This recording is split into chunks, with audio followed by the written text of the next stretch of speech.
What's going on, you guys? Welcome back to another video. If you're new here, my name is Morgan, and welcome to my channel. So I've already done this video one time, and the sound was not there, so I have to redo it. The microphone was not properly connected to my phone, so here we are redoing the video for a second time. But in today's video, we're going to talk about family drama around the holidays. So the holidays are usually when your family comes out of the woodwork, because the holidays is supposed to be for family, and that's something if you're in a toxic family, you will hear this for the rest of your life. That the holidays is family time, that's what really matters, is family and coming together and forgiving and forgetting and blah blah blah. And I can only say I disagree with this wholeheartedly, and I'll tell y'all why. So I come from a very toxic family where my family is absolutely miserable and probably not the worst human beings on this planet, but they take the cake on some of the horrible things that they do. And like a lot of families, you cut them out eventually. But like I just said, holidays are for family, and my family is no exception to the type of family that comes walking back in when the holidays come around. I've been texted and called by my grandmother. She called me yesterday drunk because I had not sent her my address.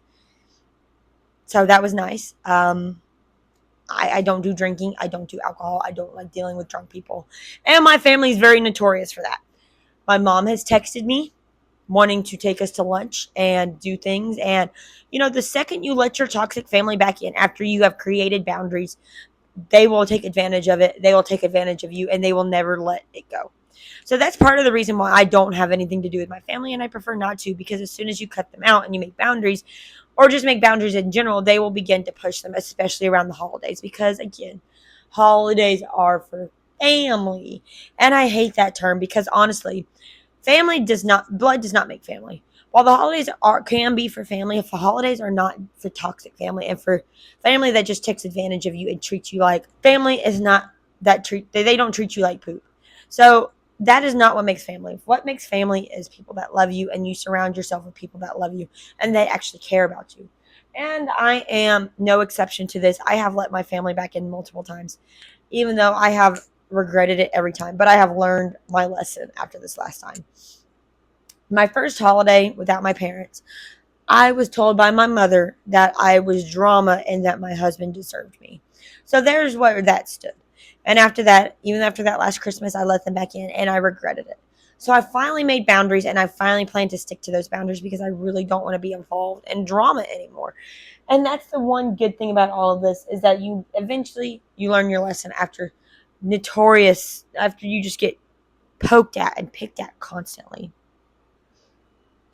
And again, I am no exception to this because I have made my mistakes with letting my family back in and having to deal with them constantly and dealing with their ridicule, which never seemed to stop. So I'm no exception to this. I have dealt with it more times than I'd like to count. So I know a lot about toxic family, and I know how to speak about it quite a bit. So I'm one of those people that knows this all too well, because I never learned my lesson. But again, if you made boundaries with your family, it is best to keep your boundaries, especially around the holidays, because if the second you break your boundaries is the second that they think that they are able to push you and how far they can take advantage of you. And this happens with a lot of people.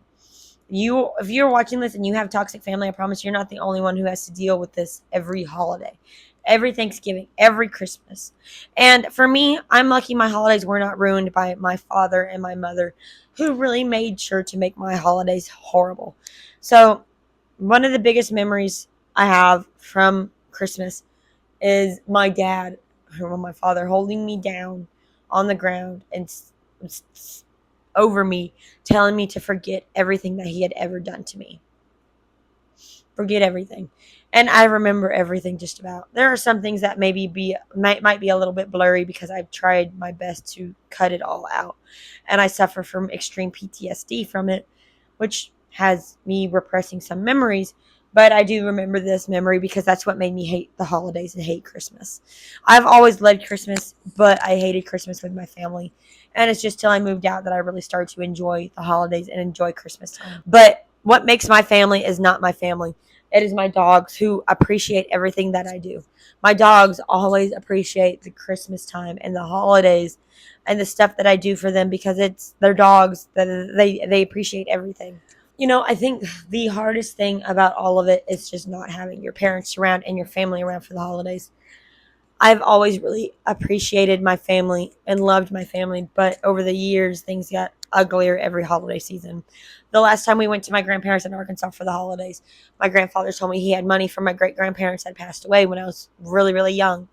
They had made me a bank account, and my father said while he was drunk to me, "Tell your grandparents you don't want their money. You don't want anything from them." My father was one of the ones that manipulated me the most and told me all this stuff that I wouldn't survive without him. And here I am. I'm almost 26. I've been on my own since I was 20, which was a little bit too late. But here I am still on my own, and we're moving at the end of the month. And I'm doing perfectly fine without them, while my brother, who has a well-paying job, well, actually, I don't really know. He works on it. He works for a company in computer science in the Woodlands. He is 2 years younger than me. He's 23, I think, almost 24. No, he's 22, I think. And he's still living at home with no means to move out and never wanting to move out because everybody tells him that he can't. But he also doesn't want to move out. He'd rather live off mommy and daddy's dime, even though he makes his own money, doesn't pay rent. They paid off his car. They bought his car. So, I mean, toxic family kind of, even with my brother is severely aggressive and he mistreats a lot of people, which included me. I had been physically mistreated by him as well. So, nobody ever defended me, not even my mom, even though I would defend her. And I had gotten my butt severely beaten by my father. But it was just me. And nobody ever decided to make it up to me, so here we are. But we are doing better. But the fact of the matter is, around the holidays, this is the worst time to let your family back in. Because it's the holidays. It's for family, as I keep saying. So it's just the worst time to do it. You're better off waiting until the holidays are over, because then their true colors come to light. Holidays are always for family, so they are very insistent on hiding everything that they are and that they have ever been. So I would definitely suggest not letting them back in around the holidays. If you are that desperate to see family or be around family for the holidays, go do something. Go to the animal shelter and volunteer, but I definitely do not suggest letting your family back in, because it is not worth it.